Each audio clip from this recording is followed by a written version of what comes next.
For Islamic information, subscribe Islamic One channel. Assalamu alaikum wa rahmatullahi wa barakatuh. May Allah have mercy on him and bless him. I hope that all friends will be well. Now we talk about these two supplications, that these two supplications are sufficient for every disease.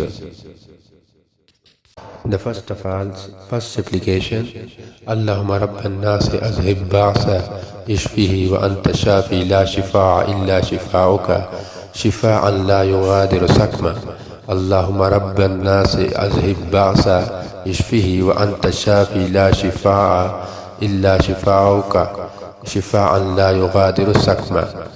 Second supplication, Bismillahir Rahmanir Rahim.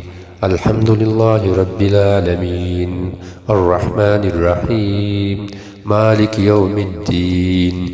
Iyyaka na'budu wa iyyaka nasta'in. اهدنا الصراط المستقيم صراط الذين أنعمت عليهم غير المغضوب عليهم ولا الضالين. My last talk, وآخر دعوانا أن الحمد لله رب العالمين. جزاك الله خيرا.